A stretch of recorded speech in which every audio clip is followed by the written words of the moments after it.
The Suncoast Dome in St. Petersburg, Florida is host to the Coors Light Challenge, round 9 of the Camel Supercross Series. Here in the Sunshine State, thousands of fans have gathered to see a Frenchman, Jean-Michel Bayle, with 4 wins to his credit, can maintain the pace that has earned him the series points lead. His closest challenger, Honda teammate and defending Supercross champion, just 7 points off the pace, Jeff Stanton from Sherwood, Michigan. Hello, everyone. I'm Larry Myers. Welcome to St. Petersburg, Florida, and Supercross 91, the Ultimate Challenge. Jean-Michel Bayle and Jeff Stanton have dominated this series. No two ways about that. If you're a member of the Honda camp, I would have to think that, well, that's kind of a blessing, and it would make you very happy. However, there is some concern in the Honda camp. As the season starts to wind down, will Bayle and will Stanton start to challenge each other? The danger there is they will do that, and they could end up taking one or the other one out of competition, possibly both of them. We'll have to watch that as the series develops. Meanwhile, here in St. Petersburg, to help me call the action, she'll be doing it all from trackside, is Wendy Walsh. Wendy? Thanks, Larry, but you know, I think you're overlooking something, namely about a half dozen riders who told me earlier that they've got plans for the checkers tonight. Team Kawasaki is hot, and Damon Bradshaw says he's overdue for his next win. Let's get to the action, Larry. Supercross action coming your way. We'll be right back. Back to Supercross 91, the Ultimate Challenge. I'm Larry Myers. We're in Florida's Suncoast Dome in St. Petersburg, Florida. The 125cc main event is just about to get underway. The 125 riders are taking a final look at the track. They call it their warm-up lap. It's just a chance to see if anything has changed since they saw it in practice. Here are the standings going into this main event. Brian Swink on top, followed by Talon Bolden, Doug Henry, Jeremy Buell, Eric McClear. Now let's take a look at the track that they'll be riding on as this 125 main event is just about to get underway. The straightaway, a long starting straightaway, followed by some jumps, a sharp left-hander, some more jumps, a lot of whoop-de-doos, and a rather unique feature about the track is a big sand pit right about in the middle. A lot of aerial acrobatics we expect to see tonight, as there are several double and triple jumps that will launch the riders a full 70 feet into the air. All in all, it is a very rough, a very demanding, and a very technical type of racetrack. It should provide all night long with a combination of whoops, jumps, and the sand pit. Tremendous race action for not only the 125, but of course on into the 250cc main that will follow a little bit later this evening. The 125cc main event set to get underway in Florida's Suncoast Dome. Now, we've referred to this 125 class on a time or two as being the Farm League, the junior system of Supercross. It's what develops the stars in the Camel Pro 250 class. But the only thing junior is their age. Their ability is top-notch, top drawer, and so is the racing. You'll get a taste of that. As this 125 main, the gate is dropped and is underway. They're headed down a long straightaway to corner number 1, and rider number 36, Grayson Goodman, the Texan. He won his heat race, but Goodman already shoved to the back of the pack. He drops back about 4 positions, and Mike Brown is the leader, number 483 out of Gray, Tennessee. Brown is a Honda going at it, and there's the rider that almost lost it. That was 967. That was Montero. As Montero comes down off the top of that big, long triple jump, he had the front end way up in the air and almost paid the price. A tough way to go in the early going of this one. That's going to unnerve him, and indeed, he's already been passed from that number 2 position. He's dropped back to the number 3 spot. Mike Brown, a rider of considerable talent, out front all alone in this one. He's going to have company before it's over. You can put that in the bank. Eric McClear, number 46, I believe, has moved into that number 2 spot now. He's being chased by number 25, Jeremy Buell. Buell from the Peak Antifreeze Team Honda effort. Whoa! Rider number 38. 37, correct that. Ryan Hughes, rather, getting into the fray on this one. Now, there's Goodman, rider number 36.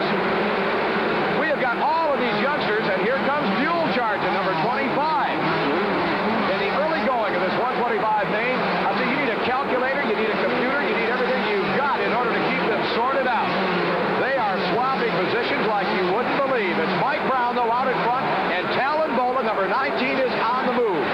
Bolden is currently setting in the number 2 position in the standings. Now, our point series leader, after 4 125 main events, and he's won 3 of them, is Brian Swink. Swink still working his way through the pack. Now, Swink has 93 points. Bolden, running in the number 2 position, has 70. So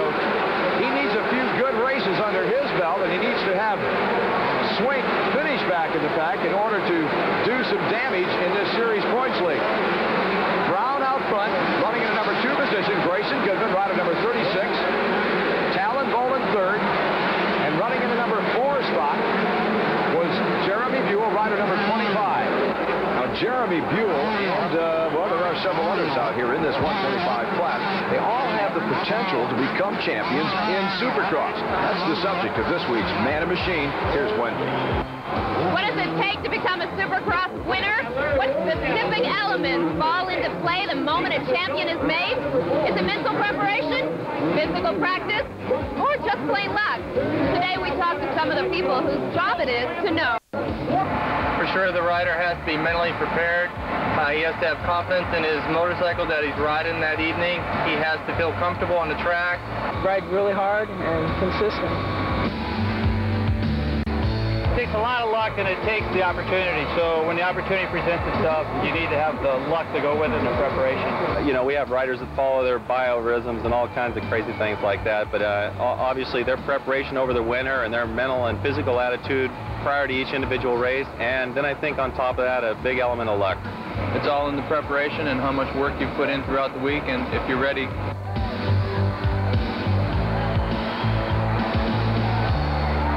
Well, not one of the riders or mechanics or team managers that we interviewed said anything about picking up Wendy Walsh, but if that's part of the deal, I'm certain there'll be a lot of candidates. We'll be back with more exciting Supercross action right after this.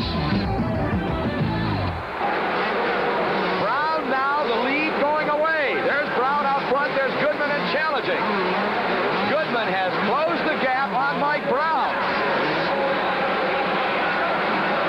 Pulling alongside. Brown's got the good line. Goodman tried it on the outside. There was nowhere to go. He goes wide in that corner. Now he's trying to squeak by. He takes the alternative line in that tight corner. They're side by side. Headed up over the top of that long triple. Look at this. And Grayson Goodman has slammed his way to the front of this 125 main event. There goes Jeremy Buell trying to hit Brown. He almost nailed Brown. It looked like he had a beat on him and was going to hit him. But Brown managed to squeak through by the paint on his tires. And Boland, running back in the number 4 position, has got to be wondering, he's got to be saying, what is going on? Boland was third, but Buell has passed Boland. Now he's in the number 3 spot. Buell working on the rear wheel of Mike Brown with Boland right behind. Here comes Buell up to challenge. Brown took a quick look over his shoulder. All he saw was that blue and white Honda. Buell goes to the inside, makes the pass. Now Jeremy Buell of New London, Ohio, has taken over the number 2 position. Brown dropping all the way back to third. You've got to wonder if there is some kind of problem with Brown's motorcycle or with himself. He took the lead and was actually pulling away from the rest of the field, but gradually they caught up with him. First Goodman passed, then Buell passed, and now Brown is dropping further back off the pace.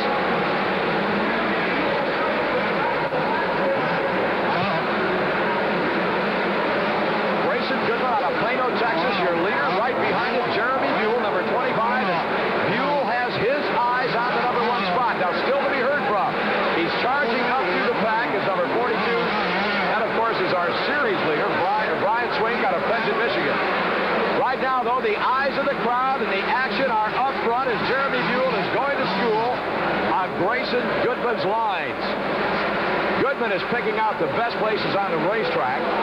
It's where he thinks he can go the fastest and also where he can keep Buell behind him. But the danger here is Buell has gone to school and has learned all of the good places to pass.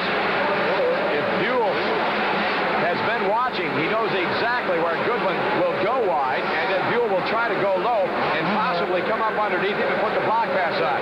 Now, it could happen in that corner, but Buell is going to have to drive to the inside. It's an excellent opportunity for that block pass move to happen. Buell would have to get to the inside and carry Goodman right up to the wall. Now, here's the battle now for the number 3 position as Brian Swink and Boland have caught and passed Mike Brown. Brown continues to fade. These 2 riders are fighting for third. So Swink has moved from 16th place all the way up to 4th. And look at that. He triples by. He just cranked it on, triple by Talon Boland and looked down at him while he was in the air. I don't think Boland liked that. Boland came back and tried to ram him into the wall, try to block pass, but it didn't work. And all Boland got for his troubles was set back about 10, 15 bike lengths as Brian Swink now, number 42, has clearly moved all alone into the number 3 position. Grayson Goodman continues to hold down that number 1 spot. Plano, Texas has got to be They put out a battle to the last several laps in this one. Excellent motocross on the part of both riders. And now Buell drawing alongside to the inside.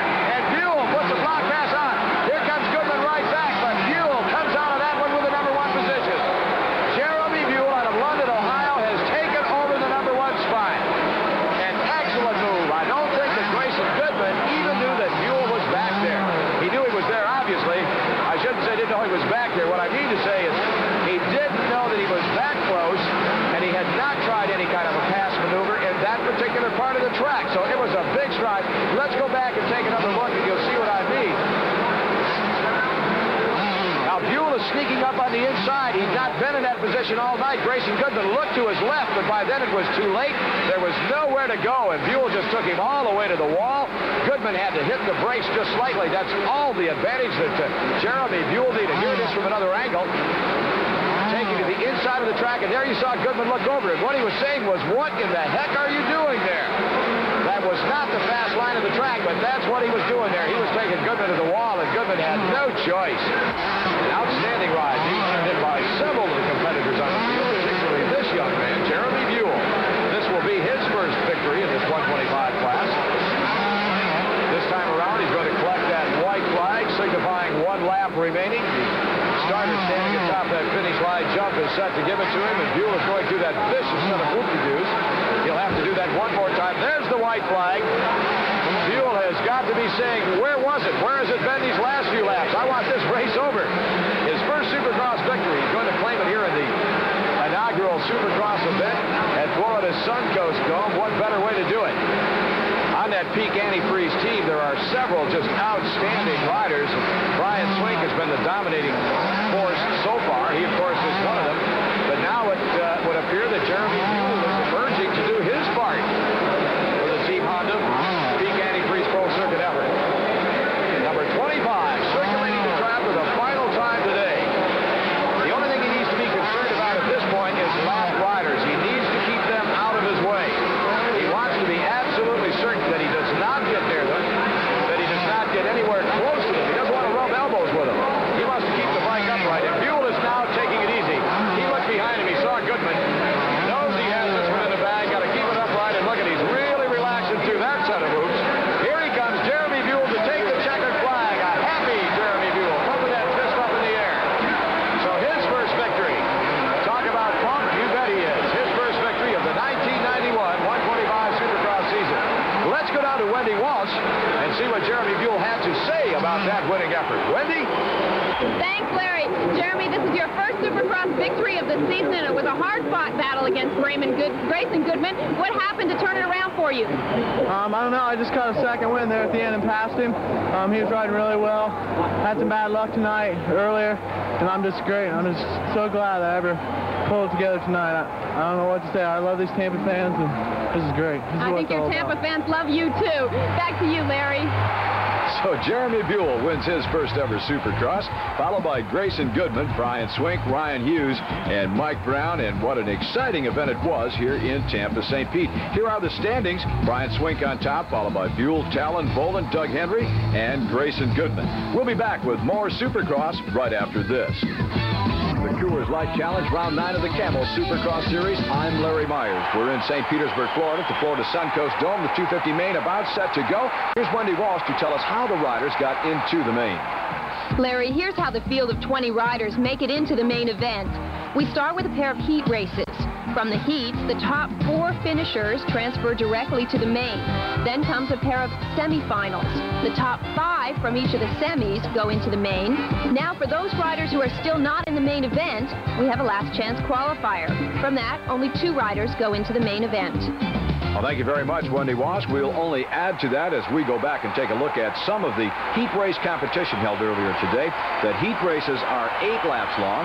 Semifinals and the last chance qualifier are 6-lap events. And, of course, the main event is 20 laps long. In heat race number 1, it was Jeff Stanton, Jeff Ward, Damon Bradshaw, and a host of other very, very good riders. It looked good for Ward for a second coming out of the middle of the pack, but it was Jeff Stanton, rider number 1, the defending Supercross champ, that stole the whole shot. He was followed by Ron Tishner, the local favorite from Palm Harbor, Florida. Then came Ward, and behind Jeff Ward, rider number 11, Damon Bradshaw. Now, don't forget, the top 4 riders will move into the main event, but getting 4th is not what it's all about in heat race competition.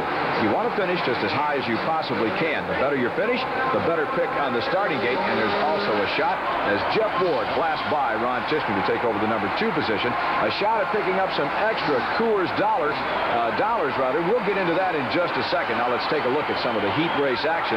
Again, this is from heat race number 1. It's Stanton out front. Jeff Ward, rider number 3 in second. And here's Damon Bradshaw, number 11, putting the moves on Ron Tishner, rider number 12, to take over the number 3 position.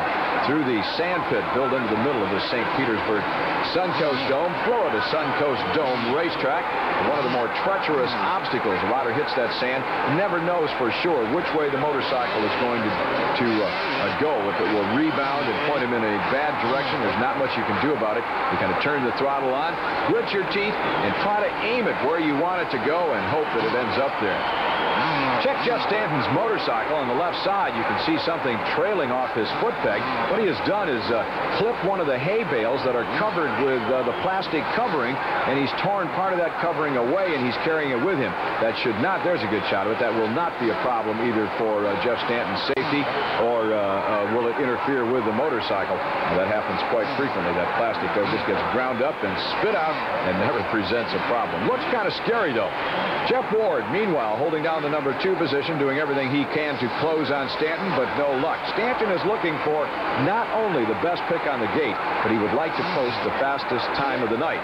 If he does that, then he'll be eligible. The rider that wins the fastest heat race of the night and wins the main event, if indeed he can do that, picks up an extra $1,000 from Coors, and that money rolls over. If you don't get it one week, it's eligible the next week. And in addition, at the end of the year, the rider that has recorded the most fast heat races, of the season, will be eligible for a $25,000 bonus. That's the Coors Light Silver Bullet Showdown, and by the end of the year, that one is going to be tight and intense.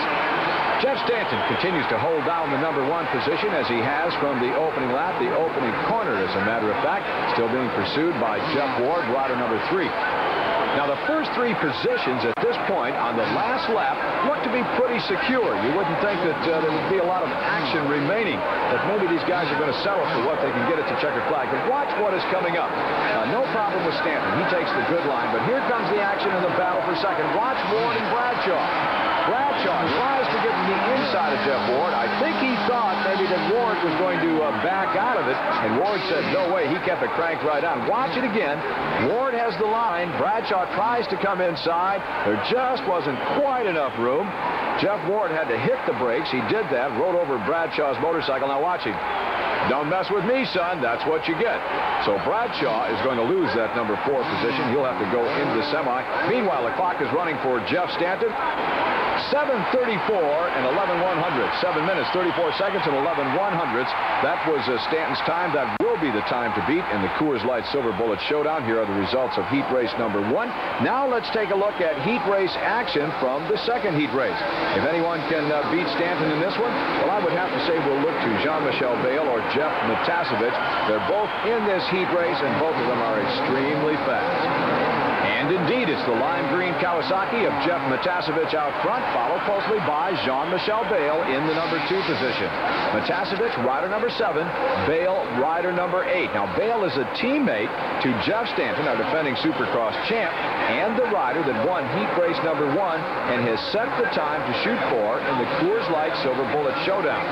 If either one of these 2 riders can beat Stanton's time, then go on to win the main. Don't forget there's an extra bonus from Coors, but more importantly, they're aiming at the season end. Whoever has the most, as we said earlier, fast qualifiers throughout the season will win $25,000 bonus from Coors. A lot of money at stake, and it's enough to get the juices flowing as Jeff Matasevich holds off Damon Bradshaw one more time. The 2 of them side by side through the whoop-de-doos, and Matasevich, the victim of a little bump and run. Let's look at this again. Here comes Bayle to the inside. He's going to just crowd Matasevich up by the bales. Matasevich has no choice. He has to hit the brakes, get off off the gas and allows Jean-Michel Bayle to take over that #1 spot. Now here's a race behind the front runners between a pair of Yamaha riders. Number 15 is Doug Dubach. Rider number 18 is Jeff Emig. Emig normally rides when the race series is on the West Coast in the 125 class, but this week he's riding in the 250s. Watch what happens to Dubach. Watch this now in this set of whoops. All by himself.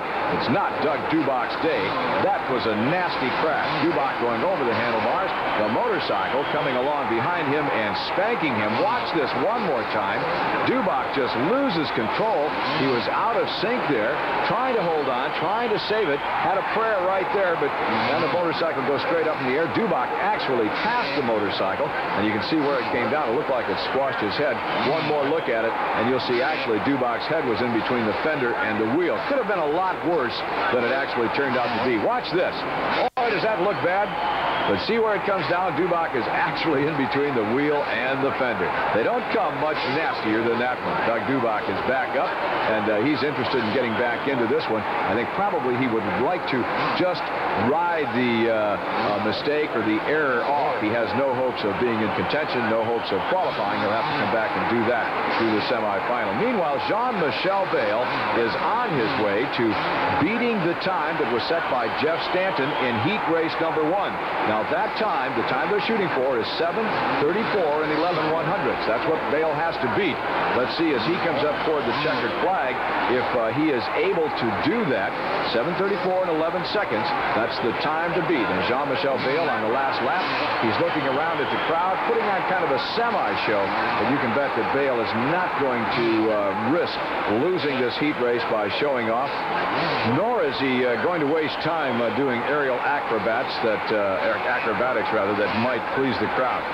It looks like Bayle's time, he had some competition in the early going, made him go faster. That might have helped. Is going to be good enough. 7:28.25. It is. Let's go to Wendy. Thanks, Larry. Jean-Michel, you won this event here last year, and we witnessed some European precision when you overtook Matasovic. Yeah, I feel very good. I have a very good start, and Matasovic was riding good, but I was a lot more fast than him. So I hope we have a good race with Jeff in the main event. Okay, thank you. Back to you, Larry. Well, thank you very much, Wendy, and our congratulations to Jean-Michel Bayle, an outstanding ride. He was the winner. Here are the riders that qualified behind him: Jeff Matasovic, Guy Cooper, and Mike Kidrowski with the final qualifying position. More importantly to Jean-Michel Bayle, he'll get first pick on the gate tonight with that fast qualifier. Plus, he is the winner of the Coors Light Silver Bullet Showdown. Now, if he can accumulate more of those awards over the period of a season than any other rider, then he will walk out with $25,000 worth of Coors Light money. Right now, Jeff Matasovic has 3, Jeff Stanton has 3, and Jean-Michel Bayle, with his win tonight, his fast time tonight, has 2. 9 events to go in the series. This one will go down to the wire, this battle for the 25 grand, and we'll be back with a main event at the... Welcome back to Supercross 91, the ultimate challenge. We're in Florida, the Suncoast Dome. Joining me in the booth, and unfortunately joining me, I guess I should add, because normally you would find him down there on the starting line as this 250cc main event is about to get underway. Mike LaRocco, Team Suzuki. Mike, the bikes are in the parade lap. This main is about to get underway, and it's going to get underway without you. What happened? Well, yesterday in practice, I had misfortune when I was approaching the finish line jump. The back brake came loose on my motorcycle, and it's a section where you charge up really hard to the finish line and lock up your brakes and clear it so you don't jump too far. And I charged up there, and when I got there, I had no brakes, and I just launched it and came down and hurt my ankle. The ankle, that's only part of Mike's problems. Earlier in the year, you missed races, Mike, because of a wrist injury. It's not been a good year for you, but maybe this is the end of it. Maybe next week we'll see you in Pontiac, and hopefully everything is going to be all cleared up and you'll be able to give it 100%. Yeah, I can't see things getting any worse, so maybe I can turn things around here and work on Pontiac next week. Well, Mike has agreed to sit with us throughout this 250cc main event. The parade lap just about over. Let's go down to the starting line and see what's in store. Well, most of the riders have returned to the starting gate area. They'll be raising that gate momentarily and then dropping again to get this event underway. We have enough time, though, to look at the standings, and we'll go back to Phoenix, Arizona, the site of last week's race, and catch you up on the action there. Here are the standings. It's Bale on top. He's had 4 wins, Stanton 3, Damon Bradshaw 1. Then the top 5 are rounded out with Kedrowski and Matasovic. The stars of the Camel Supercross Series were greeted at round 8 in Phoenix, Arizona with unseasonably cold and wet weather. The less than ideal conditions, though, did not in the least hamper the hard-charging style of defending Supercross champ Jeff Stanton. The Team Honda ace pulled the whole shot and led the first 18 laps of the 20-lap main event. Behind Stanton, Kawasaki's Jeff Ward, who has won the Supercross title 2 times in his career. He gave chase in the early going, but gradually fell off the pace. Meanwhile, series points leader Jean-Michel Bale was turning in the outstanding ride of the day. The Frenchman did not get a good start. To make matters worse, he fell in the opening laps. From that point, though, the race belonged to Bale. On the run at Phoenix track, Bale charged through the pack and moved to Stanton's rear wheel. Stanton tried to pick up the pace, but Bale was fired up. In his earlier run through the pack, Bale had found every passing line on the track and used them all on Stanton. With this pass, his efforts paid off and Bale took the lead. The Frenchman later stated it was his best effort of the season. Stanton finished 2nd, Jeff Ward 3rd, Mike Fisher 4th, with Mike Kedrowski 5th. Well, that's the way it went at Tempe, Arizona in Sun Devil Stadium. Tonight, we're in Florida, Suncoast Dome, St. Petersburg, Florida, for round 9. Looking for a favorite? How about Jean-Michel Bale, the Frenchman? He's won 4 times already this season. Or Jeff Matasovic, one of the young Chargers, one of the brash young Lions, looking for his first win, but capable of getting it anywhere. Jeff Stanton has won 3 times this year. For the past 2 seasons, he has won the Camel Supercross Championship. Jeff Ward, the elder statesman, 29 years of age. Don't count Ward out of any race that you might get into. And Damon Bradshaw, he's certainly a crowd pleaser wherever he goes. One of them should take it all. And in fact, Mike, they are all on the line. This 250 main is just about set to get underway. You've been in this situation many times as the referee is scanning the start line, riders putting on their goggles. What is going through their minds? I would have to say they're concentrating real hard to be the first one into that first corner and get out ahead of the rest of the pack. Pole shots, of course, extremely important in Supercross. You can't overemphasize that. I should say can't emphasize it enough. The guy that's out front has a chance to make the proverbial hay while the sun shines. Behind him, possibly his competitors being tied up in traffic. They're concerned with who's passing who. They've got to get out of this guy's way, protecting their line over here, trying to make a pass. But the guy out front has nothing but clear track ahead. Here we go. This one about to get sent in and inset, and it's underway. Gate drop, and from the outside comes Jeff Stanton. No, Damon Bradshaw. Rider number 11 out of Charlotte, North Carolina, followed by Stanton. In the number 2 position, Jeff Ward. Jeff Matasovic right beside him. But Bradshaw stole the whole shot in this one. Headed down toward lap number 1 to put this one in the book, and Bradshaw absolutely stole it. I don't know where he came from, Mike. I really thought that whole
took a closer look at Jean-Michel Bayle.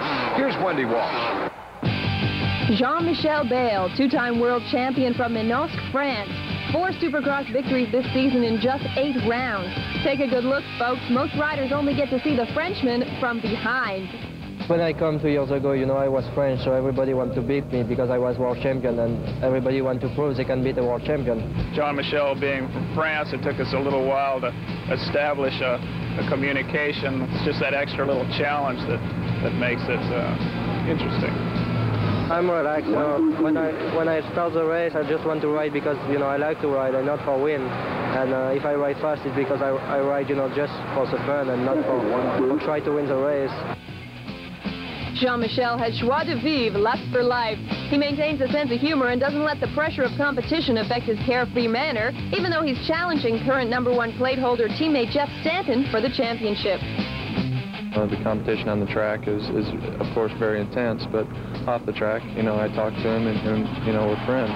Side by side, Jeff Stanton, the defending champion, Jean-Michel Bayle. Now traffic.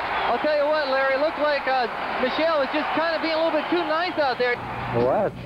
Bayle, if he wins the championship, plans to defend his position for 1 year and then move along. I don't want, you know, to ride for 10 years for the same sport. I prefer to change and try to do something different. It's my dream. I come in US for try to be champion, so I just want to be champion one time, so I hope it's going to be the Supercross.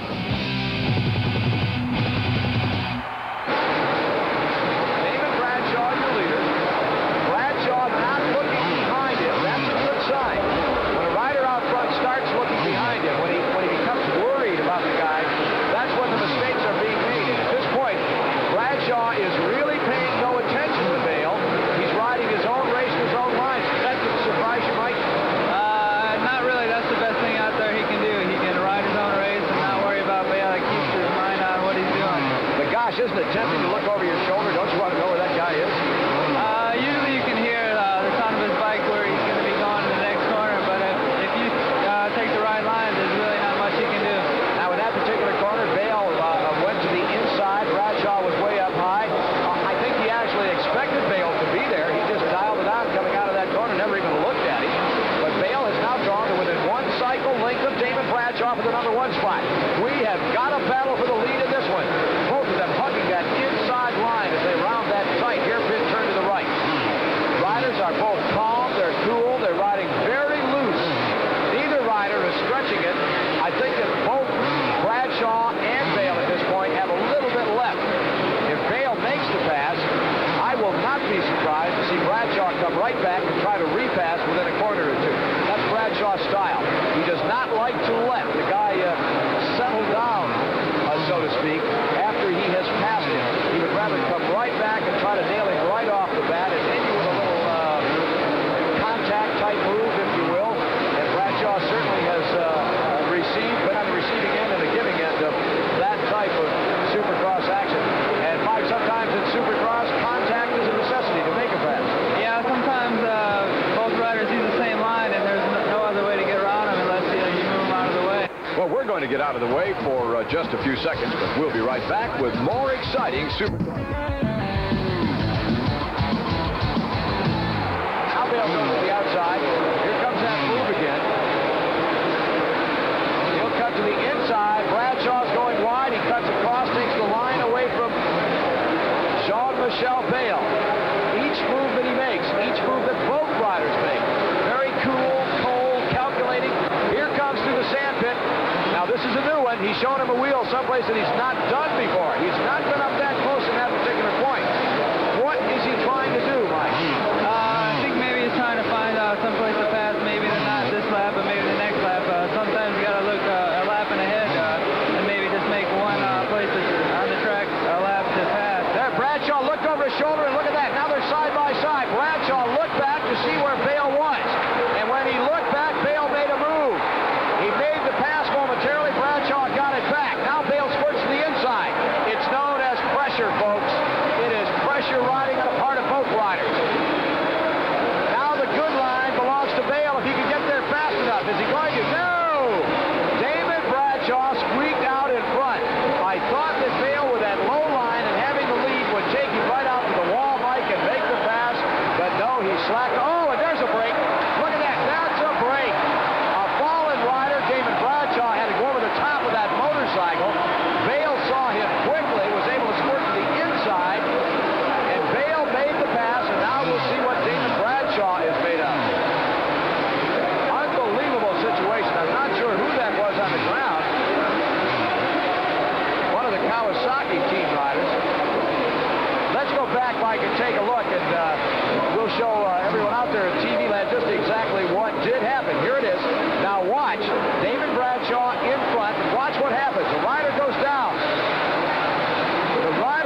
Bradshaw dropping back slightly from our leader, Jean-Michel Bale. Bale has already opened up a rather sizable margin. The battle now for the number 2 position. Jeff Stanton and David Bradshaw. Stanton has picked up the pace, and I don't know if it was all Stanton or part of it was Bradshaw slowing down, but in any event, Stanton has put himself in position to pass one of his rivals in the Supercross series. Most certainly, he'd rather pass, I think, a Yamaha guy than another Honda guy. Stanton on the Honda, Bradshaw on the Yamaha. Charlotte, North Carolina, that's Damon's hometown, right at number 11. Damon knows that Stanton's back there. One of the things to think about here, Mike, and you maybe can shed some light on this, but when a rider starts to pick some lines and probe at the guy in front of him, he's kind of putting some pressure on. Does that do anything to the guy in front? Well, it's a lot easier to be behind than in front. When and Bradshaw, excuse me, almost come unglued. Now he's got a problem. Bradshaw pulling off the racetrack. Let's take a look, and maybe you can see, watching now, coming around this corner. Mike, see what you can see. Comes up over the top of that jump. Oh, look at that. Unbelievable. What happened? It looks to me like his bike wouldn't shift, or maybe something with the transmission, and he couldn't grab another gear.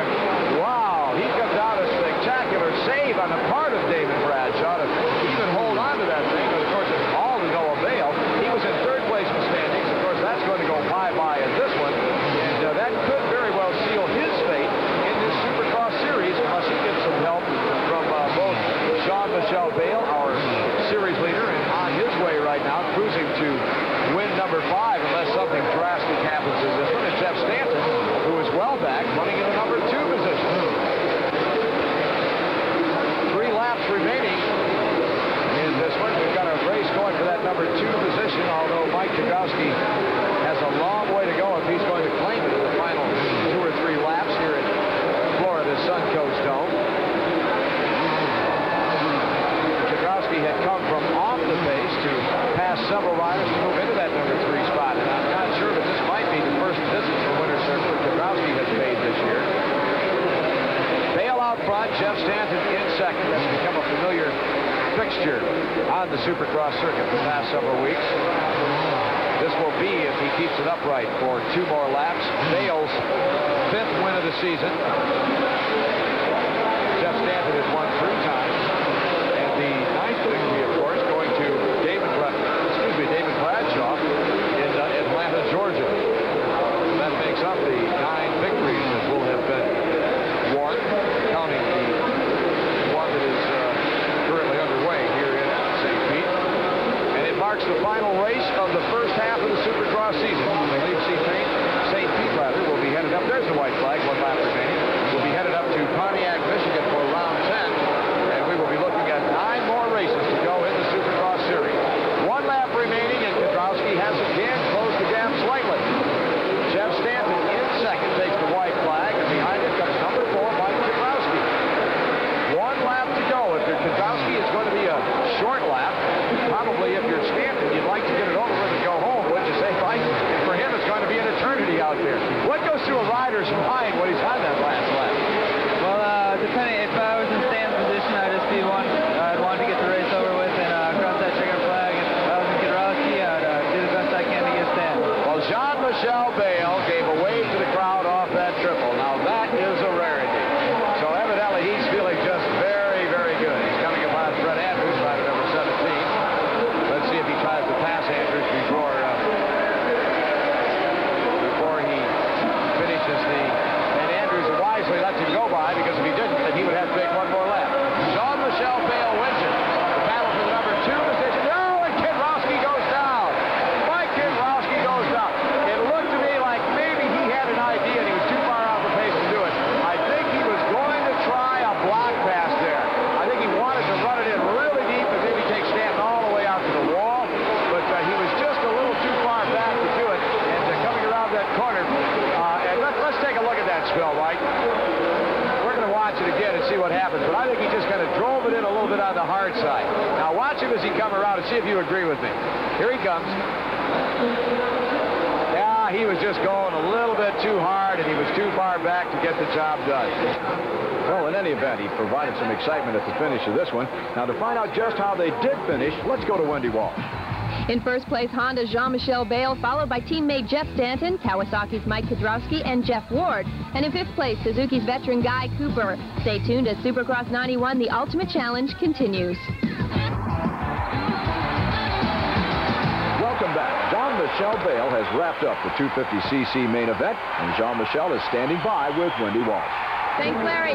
Jean-Michel, you remain the points leader in the series, but not without a dogfight from Damon Bradshaw. Yeah, it was a nice race. I think we make a good show tonight. I'm very happy because I won the faster heat and I won the main, so I take the course extra award, so I'm very happy tonight. Well, thank you. So are we. Well, that's it for me from St. Pete's until next week in Pontiac, Michigan. Back to you, Larry. Well, thank you very much, Wendy, and our congratulations go out to Jean-Michel Bayle, who strengthened his hold on the #1 position in the standings. Now, Bayle's still followed by Jeff Stanton. He's only 10 points back. Then comes Mike Kudrowski, Jeff Matasevich, and rounding out the top 5, Damon Bradshaw. We'll have our closing comments in just a second, but let's take a look at some of the closing ceremony and the champagne shaking.